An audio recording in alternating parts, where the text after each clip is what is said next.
saudara. Selamat pagi semuanya. Lagi ini kita ketemu lagi ya, jumpa lagi meskipun belum penuh tempat ini, tapi saya percaya dimanapun kita berada, kita punya kerinduan yang sama, kita mau menyembah Tuhan. Jangan lihat dari pakaian kami yang pagi hari ini mungkin agak berbeda. Anggaplah kita masih anak-anak muda ya. Bukan pakaian yang ada di luar tubuh kita, tapi pakaian yang ada di dalam kehidupan kita, itulah yang kita bawa datang sama Tuhan. Bukan apa yang melekat di tubuh kita dari ujung kepala sampai ujung kaki, tapi bagaimana kehidupan pakaian rohani kita, itulah yang akan menentukan kita bisa bertemu dengan Tuhan atau tidak. Jadi pagi hari ini pastikan pakaian rohani kita sudah bersih di hadapan Tuhan. Amin. Terima kasih banyak.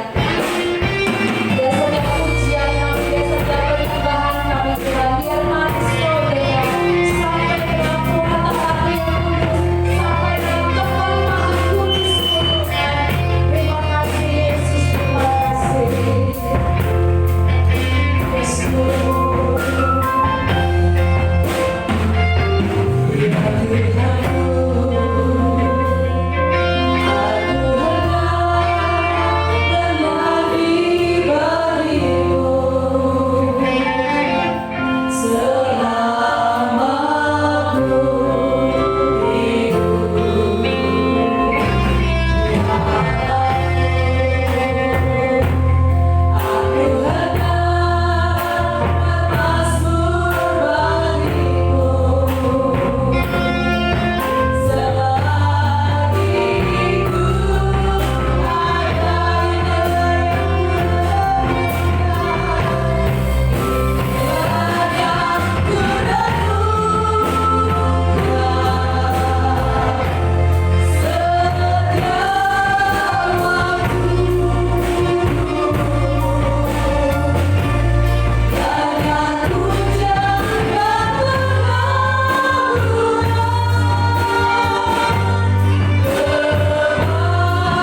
penyembahan kami tetap manis Kau dengar Tuhan. Sampai Kau membuka pintu anugerah-Mu Tuhan. Sampai kami boleh menerima lawatan yang baru. Sampai kami menerima api dan roh yang baru Tuhan. Pagi hari kami bersuka cita bersama dengan orang-orang yang bersuka cita. Karena Kau sudah memberikan berkat yang lebih lagi dalam hidup kami dari hari lepas hari. Terima kasih banyak Tuhan. Terima kasih untuk setiap kesempatan yang Tuhan beri bagi kami. Saudara-saudara seiman kami yang mungkin mereka masih di dalam perjalanan atau mereka masih melakukan ibadah secara online di rumah masing-masing Tuhan. Biar Tuhan kiranya terus memberikan berkat yang sama seperti saat kami datang di tempat ini. Di sini kami bisa melompat, kami bisa menari, kami bisa mengangkat tangan kami. Di rumah pun kami boleh melakukan hal yang sama karena kami punya Allah yang satu Tuhan. Kau Yesus Kristus Bapa di atas segalanya. Terima kasih banyak Bapak yang baik. Terima kasih. Dalam nama Yesus kami siap untuk memuji Engkau. Kami siap untuk menyembah Engkau. Kami siap untuk dilawat Engkau. Haleluya. Amin. Sekali lagi shalom Bapak Ibu Saudara. Bersuka cita pagi ini. Orang yang bersuka cita tuh kelihatan dari wajahnya loh. Coba lihat kanan kiri, sudah penuh dengan sukacita belum kanan kirinya? Kalau belum colek, senyum om, senyum tante, senyum cici koko.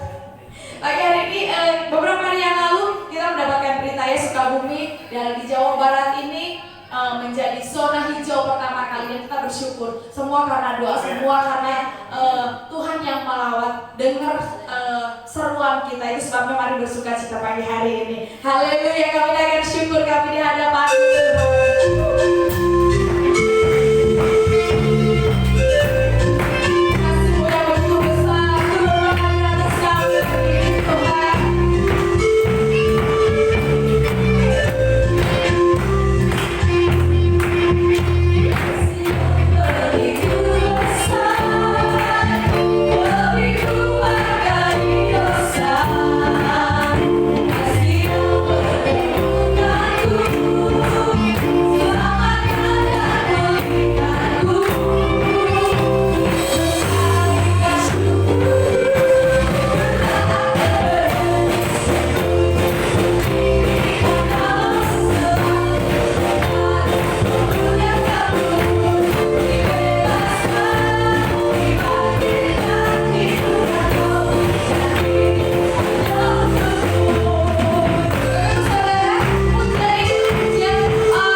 berkat saat kita memuji Tuhan, saat kita datang kepada Tuhan. Selama sampai akhir tahun mungkin ya kita akan menikmati ibadah seperti ini. Kita mau berdoa terus supaya protokol kesehatan semakin dilonggarkan. Banyak juga rekan-rekan kita bisa datang beribadah. Pagi hari ini masih ada beberapa gereja yang mereka tidak melakukan ibadah karena jemaatnya besar dan mungkin semakin besar semakin sulit untuk protokol kesehatan. Karena kadang-kadang kalau kita rindu ya, nggak tanpa disadari kita udah cepika-cepiki kan untuk ibu-ibu dari jarak yang udah jauh. Kamu sudah sekian bulan nggak ketemu gitu ya, rindu. Dan beberapa gereja mereka masih tidak melakukan ibadah, tapi kita bersyukur pagi hari ini kita masih bisa datang ke sini. Semua sehat, semua diberkati Tuhan. Kita punya Allah yang besar, karena kami tahu kami punya Engkau yang besar. Mari siapkan hati kita untuk kita terima firman Tuhan. Kami hidup karena percaya Tuhan. Kami tidak akan menyerah meski kami ada dalam kesesakan, karena aku punya Tuhan yang besar. Aku punya Tuhan yang luar biasa. Engkau yang sanggup melakukan segala perkara dalam setiap kehidupan kami, bahkan yang tidak pernah terpikirkan sekalipun oleh kami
hambamu yang menyampaikan kebenaran firman Allah di dalam nama Yesus.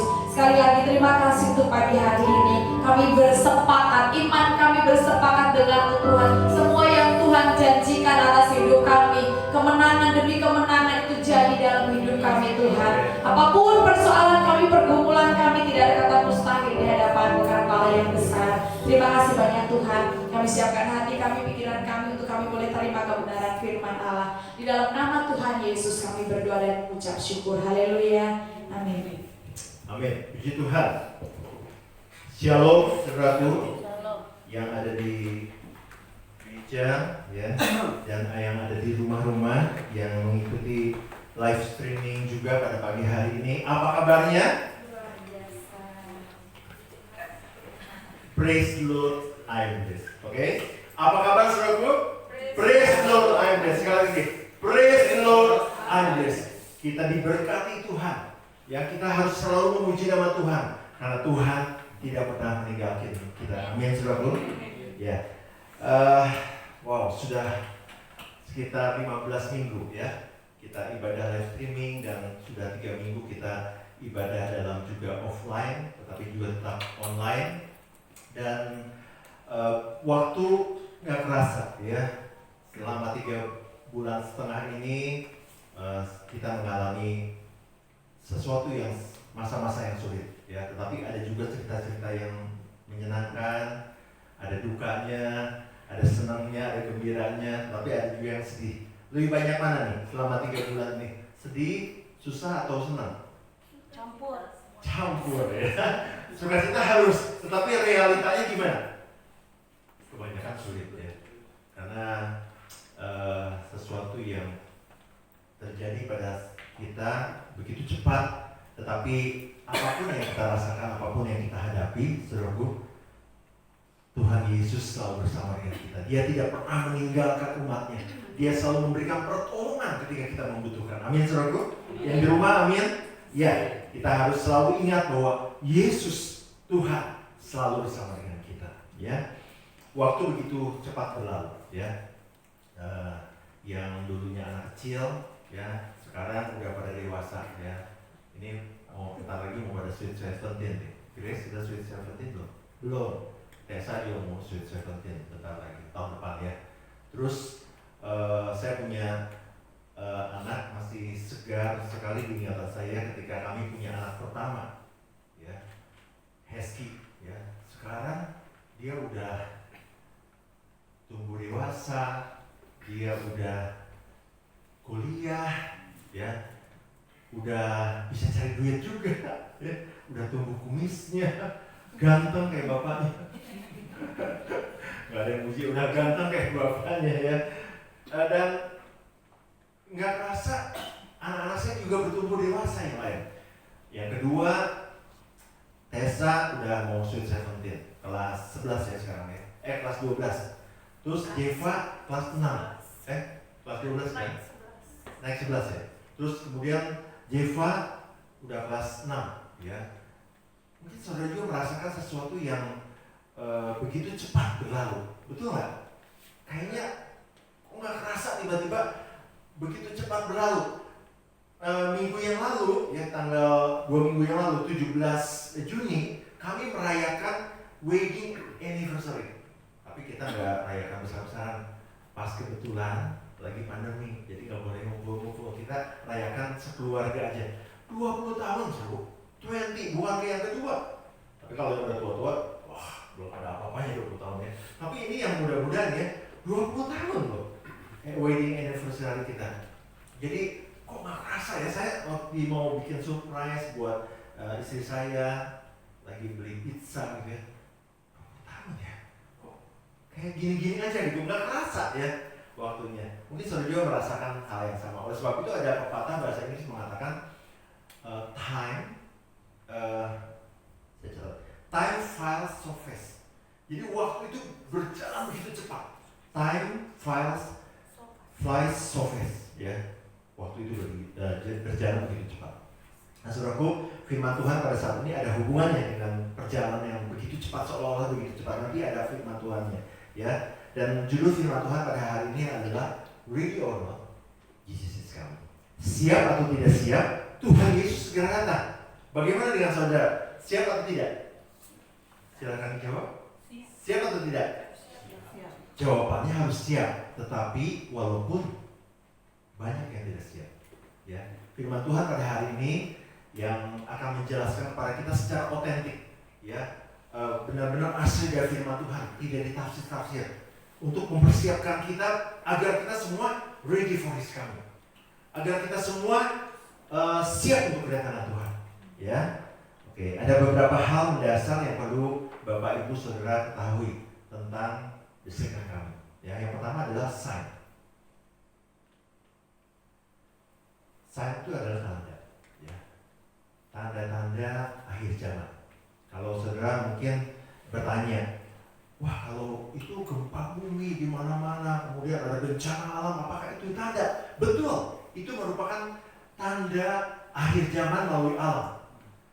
Terus saudara mungkin bertanya, kalau itu ada peperangan, orang mencintai dirinya sendiri, kasih semakin berkurang, tidak peduli dengan agama, itu apakah itu tanda zaman? Betul, itu tanda-tanda akhir zaman di mana orang-orang yang hidup di akhir zaman.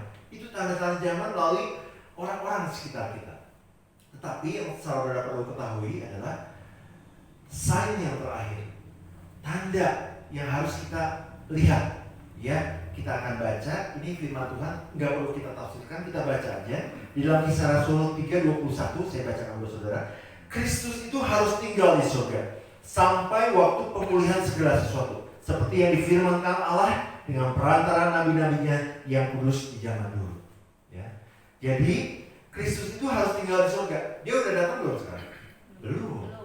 Dia harus tinggal di surga sampai segala pemulihan segala sesuatu. Perhatikan ya, yang di rumah juga baik-baik perhatikan. Sampai pemulihan segala sesuatu, baru Tuhan Yesus datang. Kalau tanda-tandanya sudah jelas, tapi sign terakhir adalah pemulihan segala sesuatu, Tuhan datang. Ya, yang kedua, bagaimana Tuhan datang? Ya, karena ini banyak pengajaran-pengajaran yang di akhir zaman ini, pengajaran yang sesat, ya. Bagaimana dia datang? Oh, karena dia adalah Tuhan yang maha kaya, yang luar biasa. Mungkin dia datang pakai private jet, atau yang lebih lagi pakai pesawat supersonik yang melebihi kecepatan suara. Ya, Tuhan datang seperti itu. Tidak, saudara. Firman Tuhan sudah jelas mengatakan, kita baca ya, dalam Kisah Rasul 1 ayat 10 sampai 11. Tahu nggak caranya Tuhan datang gimana? Seperti pencuri. Seperti pencuri. Nah, kan? Ini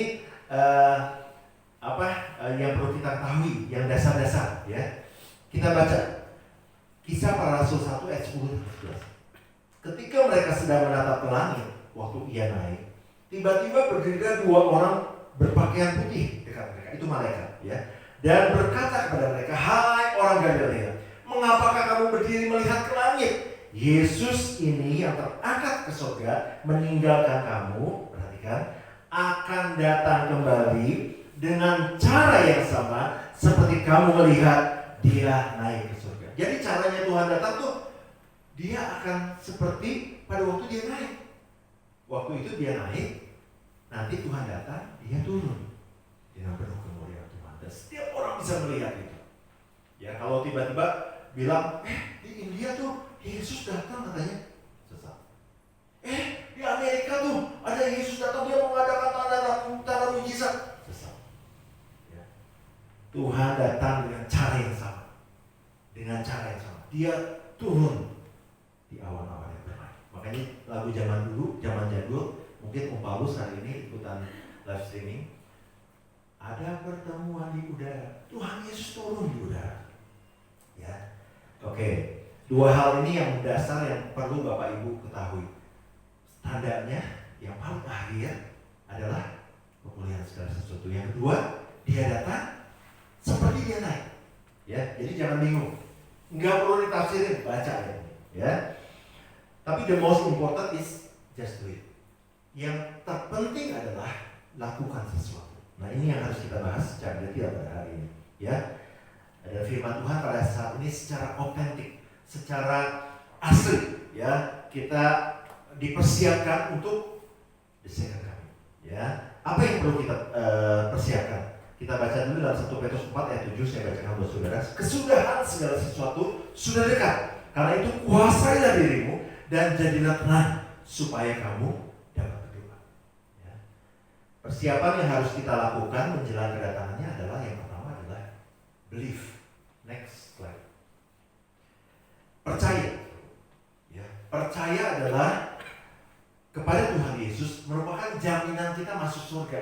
Tiketnya, kalau saudara misalnya pergi ke tempat berwisata, saudara, harus ada tiket masuk, betul? Tiketnya masuk ke surga itu adalah percaya Yesus. Ada ayatnya nggak?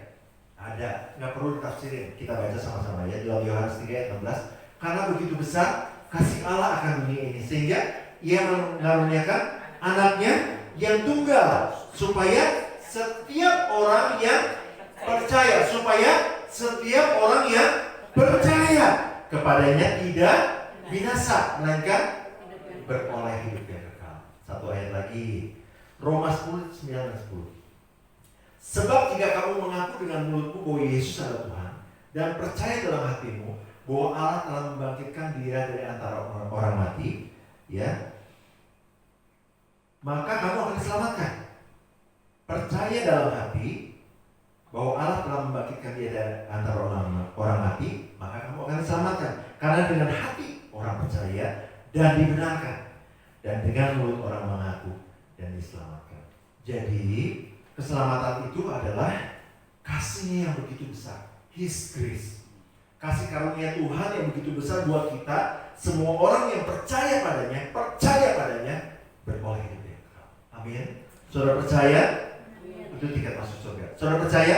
Amin. Katakan, saya percaya. Yang di rumah katakan, I believe. Ya. Yang kedua, control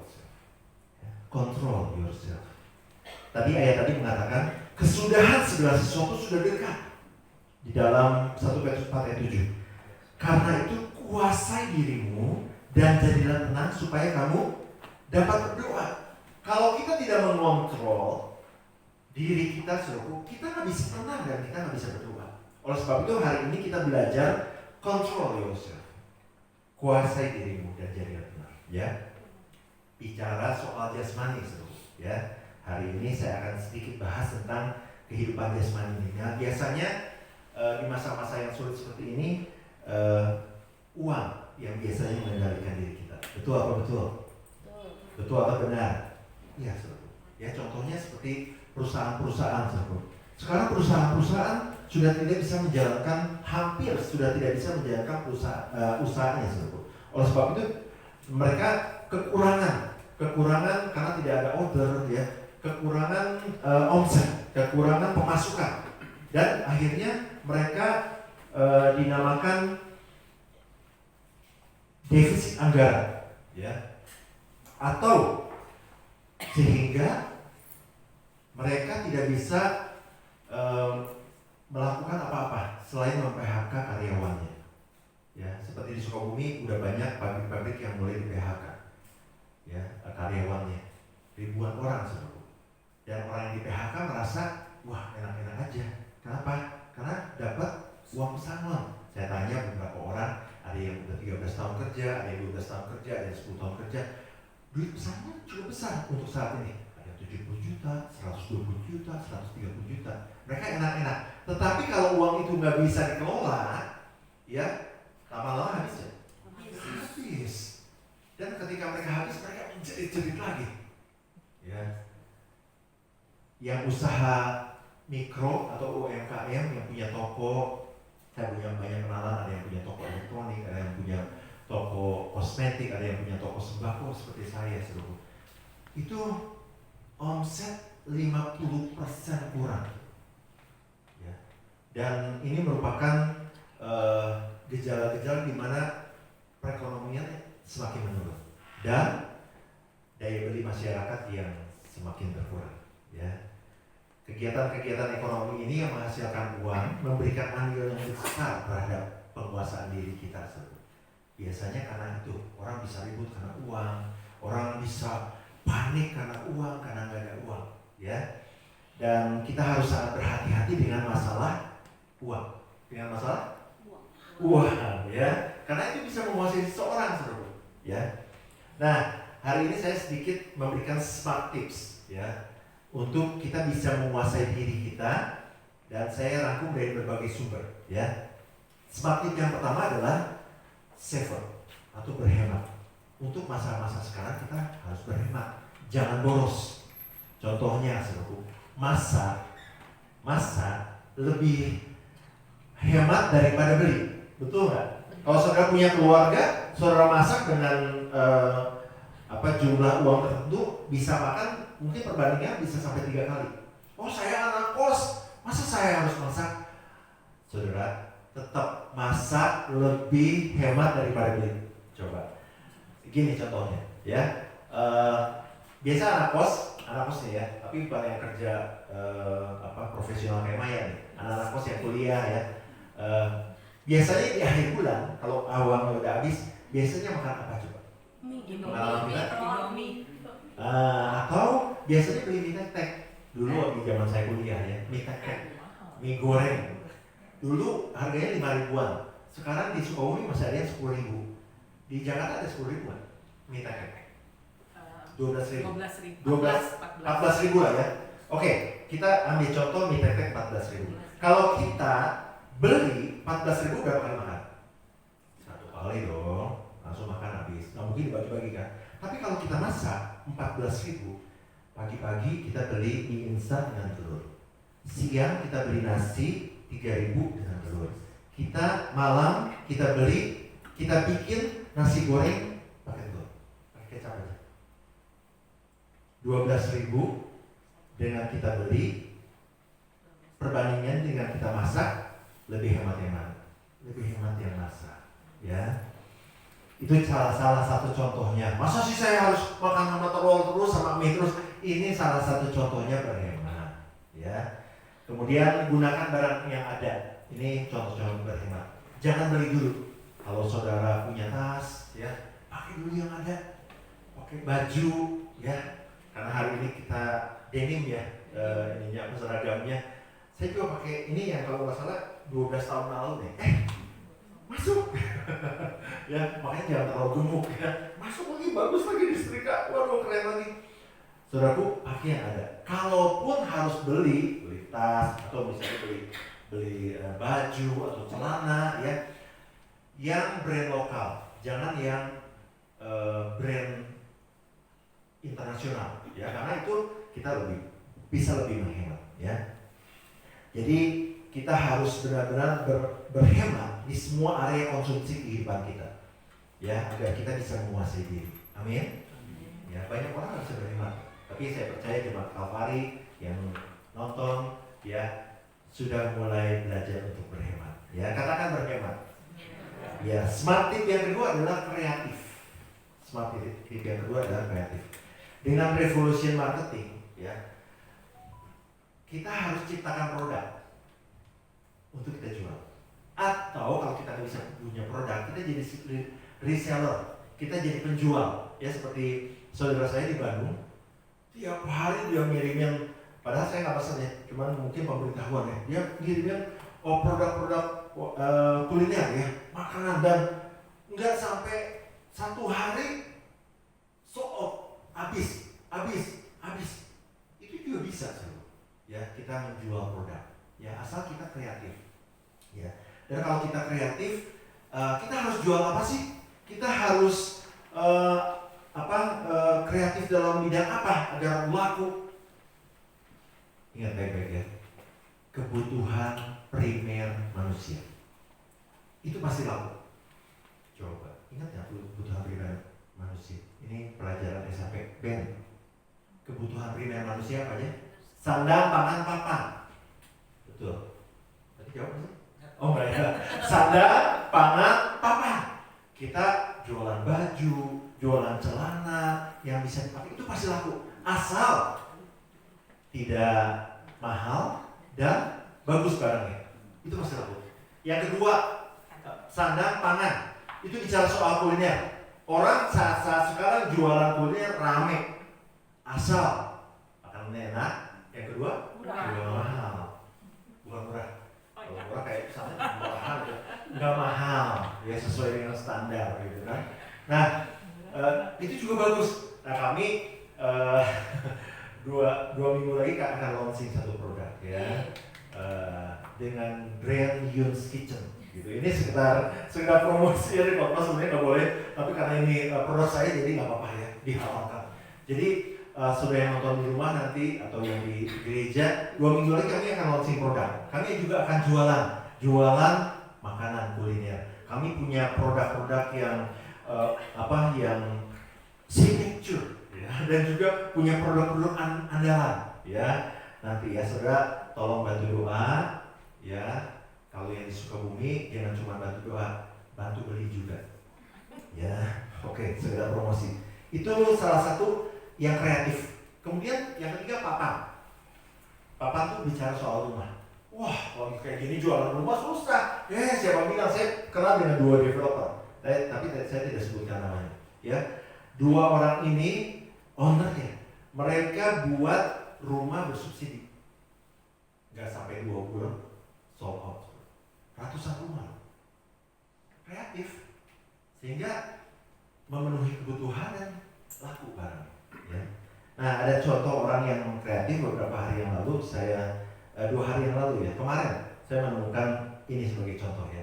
Namanya Jeijau, pernah dengar? Memang baru nih ya, di dunia maya baru nih. Bukan di dunia maya ini, maksudnya di dunia maya situ ya. Itu Jeijau itu kreatif banget. Jadi saking kreatifnya gini, dia bisa jual t-shirt, bisa jual kaos, tapi kaosnya barang bekas. Dia beli di pasar Senen, harga 100-200 ribu, dia bisa jual belasan juta karena vintage. Nanti coba googling ya, search di Google ya, Jeijau. Tapi jangan sekarang, nanti setelah habis ibadah ini di rumah ya, Jeijau namanya. Dan itu dia kreatif banget ya.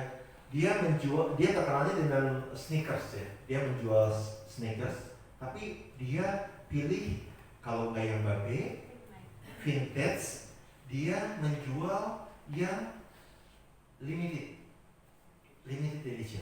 Dia beli satu produk, boleh sebutnya namanya apa ya, Nike, tapi benar-benar limited. Dia beli cuma 12 juta, dia jual 70 juta. 70 juta. Itu anak muda kreatif, anak muda banget, kreatif, luar biasa. Sehingga ketika ditanya, diwawancara oleh seorang artis yang cukup terkenal di Indonesia, dan akhirnya ditanya berapa penghasilannya, dari mulai jutaan, puluhan juta penghasilan, penghasilan ratusan juta, dan yang terakhir 8 miliar. Saking kreatifnya. Dan ketika ditanya, lu lagi pandemi ini terdampak sih? Enggak gitu. Pasarnya memang ada, pangsa pasarnya udah ada ya. Itu contoh orang-orang yang kreatif ya. Jadi kita harus benar-benar kreatif. Ini ada prediksi realita. Jadi prediksi realita ini ada perkiraan dengan data dari bankir-bankir ya. Tapi jangan kaget ya. Mereka katakan gini, prediksi realita dengan data ya. Jadi bukan bicara soal konspirasi, tetapi benar-benar dengan data ya. Dan saya di tips ini juga sesuatu yang realita, tidak bicara soal iman. Kalau bicara soal iman kan bisa aja Tuhan mengubah keadaan besok bisa normal lagi, bisa nggak? Bisa, Allah kita maha besar. Tapi realitanya, para bankir-bankir ini memprediksi secara realita. Dia katakan gini, di tahun 2021 keuangan akan semakin sulit. Ya, jangan takut, ya. Tapi jangan malas, harus kreatif. Amin. Tuhan kasih kok sama kita kreatif intelligence, ya, untuk kita bisa menghasilkan sesuatu yang produktif dalam kehidupan kita. Sama-sama bilang kreatif. Oke. 20 menit ya. Yang ketiga adalah plan. Smart tips yang ketiga adalah plan. Buat rencana-rencana jangka pendek, jangan jangka panjang. Ya. Karena ini juga ada prediksi realita dari Dr. Yanto, ya kita nggak akan tahu apa yang akan terjadi besok. Ini Dr. Yanto adalah seorang ahli virus dari Siloam, ya, yang dia katakan bahwa kita harus berdampingan dengan COVID-19 ini 5 tahun, saudara. Ini prediksi realitas seorang dokter, ya, dokter ahli, ya. Bukan bicara soal iman lagi, tetapi kita realitanya seperti apa. Tuhan bisa mengubahkan, mematikan bisa, tetapi ini prediksi realitanya bahwa kita harus berdampingan dengan COVID 5 tahun, 2 tahun pencarian antivirus atau vaksin, 3 tahun produksi. Jadi 5 tahun kurang lebih. Jadi kita harus terima kenyataan itu. Tapi kalau Tuhan mau buat sesuatu yang besar besok terjadi bisa, betul? Ya. Jadi oleh sebab itu kita harus buat plan, rencana-rencana yang gak usah terlalu panjang, rencana-rencana jangka pendek. Perusahaan-perusahaan besar, waktu saya baca beberapa literatur, saudaraku, mereka nggak lagi berencana 1 tahun, tetapi mereka memakai kuartal, per 3 bulan. Kita yang punya usaha mikro, toko, atau kita pribadi, per hari aja besok apa yang harus kita lakukan, ya, per minggu aja, minggu depan apa yang harus kita lakukan, ya, plan. Oke. Jadi ketiga hal ini, smart ini, kalau kita lakukan ini akan bisa membuat kita menguasai diri. Yang pertama tadi apa? Berhemat. Yang kedua, kreatif. Yang ketiga, buat rencana-rencana jangka pendek. Oke? Oke. Tapi ingat, tadi yang pertama saya katakan ada percepatan. Ya, saya akan bacakan buat saudara, acceleration atau percepatan dari Tuhan. Dalam Matius 24 ayat 22, sekiranya waktunya tidak dipersingkat, perhatikan baik-baik, maka dari segala yang hidup tidak ada yang selamat kalau waktunya tidak dipersingkat. Akan tetapi oleh karena orang-orang pilihan waktu itu, waktunya akan dipersingkat. Ya. Jadi betul-betul kita harus berbenah diri, kita harus menguasai diri dan jadi tenang. Supaya apa? Supaya kita bisa berdoa. Kalau kita akan tenang, kalau kita nggak tenang bisa berdoa sih? Kalau hati kita tenang, baru kita bisa berdoa. Untuk apa? Doa itu adalah hubungan pribadi kita dengan Tuhan yang harus kita tambah setiap hari untuk kita menambah waktu-waktu pribadi kita dengan Tuhan dan kita membangun hubungan yang lebih baik dengan Tuhan agar semakin hari semakin disempurnakan menjelang kedatangan Tuhan yang dekat. Amin, saudara. Haleluya. Katakan sama-sama, kuasai dirimu. Katakan sama-sama, jadilah tenang. Katakan bersama-sama, supaya saya dapat berdoa. Yang ketiga, yang terakhir adalah ridha atau bertobat. Ya. Ketika Yesus datang kedua kalinya, orang-orang yang masuk surga bukan hanya yang percaya, tetapi yang bertobat. Ya, loh, tadi katanya percaya yang masuk surga, betul, tetapi harus bertobat. Loh, ini gimana sih? Kita baca ayatnya. Firman Tuhan katakan dalam Markus 1 ayat 15, katanya, waktunya telah genap, kerajaan Allah sudah dekat. Bertobatlah dan percaya kepada Injil. Jadi kita harus bertobat dari dosa-dosa kita yang membawa kepada maut. Sebab kepada dosa adalah maut, ya. Dan percaya kepada Injil bahwa hanya di dalam Yesus Kristus ada keselamatan. Bertobat artinya memakai hidup yang baru. Efesus 4:24 mengatakan, dan mengenakan manusia yang baru yang telah diciptakan menurut kehendak Allah di dalam kebenaran dan kekudusan yang sesungguhnya. Wahyu 22 ayat 14-15. Berbahagialah mereka yang membasuh jubahnya, mereka yang memperoleh hak atas pohon-pohon kehidupan dan masuk melalui pintu-pintu gerbang kota-kota itu. Tetapi anjing-anjing, tukang-tukang sihir, orang-orang sundal, orang-orang pembunuh, penyembah-penyembah berhala, dan setiap orang yang mencintai dusta dan yang melakukannya tinggal di luar. Artinya nggak ada masuk. Ya. Jadi hidup baru adalah menuju hidup yang kudus. Bertobat artinya tidak berbuat dosa lagi.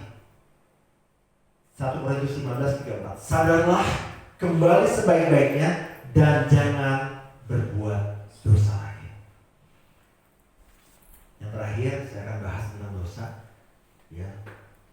Dosa mungkin kita tidak lakukan secara sengaja, tapi kadang-kadang kita sadar nggak perkataan kita menyakiti orang lain, niat kita jahat. Kadang-kadang itu kita lakukan, kata-kata kita kotor misalnya, itu dosa. Karena Tuhan katakan kalau kamu tahu melakukan yang baik tapi kamu tidak melakukannya, kamu sudah berdosa. Bertengkar, ngomongin orang, dosa. Ya, jadi gimana dong? Bertobat tiap hari. Oh, ada ayatnya nggak? Ada. Ingat, saya lupa catat ayatnya. Doa Bapa kami. Bapa kami yang di surga, dikuduskanlah namamu, datanglah kerajaanmu di bumi seperti di surga. Ampunilah, jadilah kehendakmu. Oke, terus ampunilah kesalahan-kesalahan kami. Jadi Tuhan mau ketika kita berdoa juga kita bertobat setiap hari. Mungkin secara nggak sadar saya pernah ngomong nggak bagus sama Ruben, misalnya itu dosa, menyakiti hati Ruben, gitu.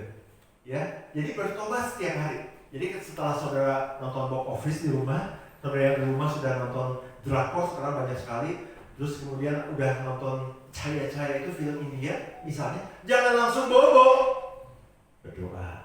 Dan di dalam doa ingat, selipkan, ampuni dosaku Tuhan. Kita nggak tahu apa yang kita lakukan tidak sengaja. Ya, amin. Bertobat setiap hari, amin. Haleluya. Dan saya percaya ketika kita bertobat setiap hari, maka Tuhan akan memulihkan keadaan kita. Amin. Katakan bertobat setiap hari. 1, 2, 3. Bertobat setiap hari. Haleluya.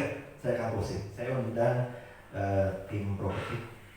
Saya akan coba rangkum ya firman Tuhan yang cukup padat hari ini supaya saudara lebih mengerti lagi. Judul firman Tuhan apa tadi? Ready or not, Jesus is coming.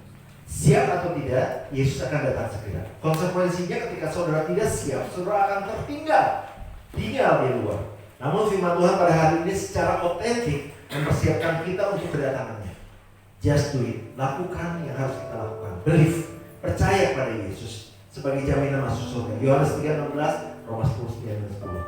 Yang kedua, control yourself. Kuasai dirimu. Ya, dan jadilah tenang dapat berdoa. Karena doa ini membuat kita menuju pada kesempurnaan. Yang ketiga, repent. Bertobat. Ya, meninggalkan manusia yang lama, pakai manusia yang baru, dan jangan berbuat dosa lagi. Bertobat setiap hari, minta ampun kepada Tuhan setiap hari atas dosa-dosa yang mungkin tidak sengaja kita lakukan. Amin. Kalau ketiga hal ini ada dalam kehidupan kita, believe, control yourself, dan repent, maka kita akan katakan, I'm ready for His coming. Saya siap untuk kedatangan Tuhan. Amin, saudaraku. Jesus is coming soon. Haleluya. Tuhan Yesus memberkati. Saya undang saudara untuk berdiri. Yang di rumah sama-sama memuji nama Tuhan.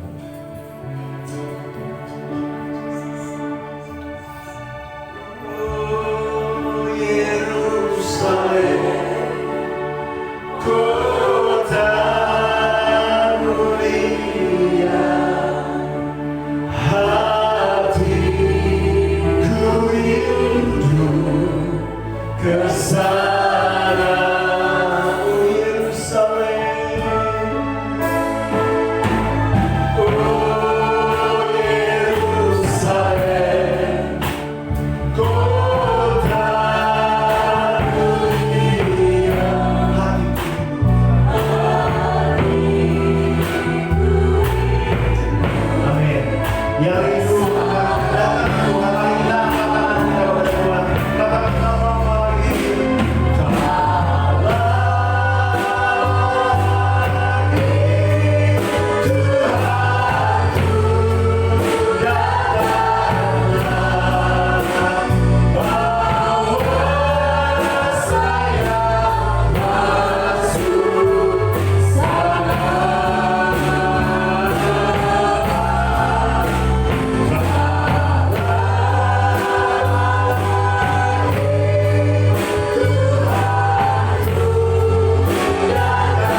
di dalam kehidupan kami Tuhan Yesus, sama seperti suatu saat kami juga harus menghadapi kematian. Kami juga harus siap menghadapi kedatangan Tuhan Yesus yang entah kapan Tuhan Yesus akan datang, tetapi biarlah iman percaya kami boleh terus Tuhan perkuat dan bertumbuh sehingga tidak ada ketakutan ketika kami menghadapi bahwa Yesus harus datang. Tetapi Tuhan Yesus, biarlah kami mempersiapkan diri sebaik-baiknya Tuhan Yesus, kehidupan rohani kami, sehingga Tuhan Yesus kami lebih lagi meningkatkan kepercayaan kami kepada Tuhan, tidak gampang untuk diombang-ambingkan Tuhan Yesus, tapi beri kepada Engkau, percaya sepenuhnya kepada Tuhan.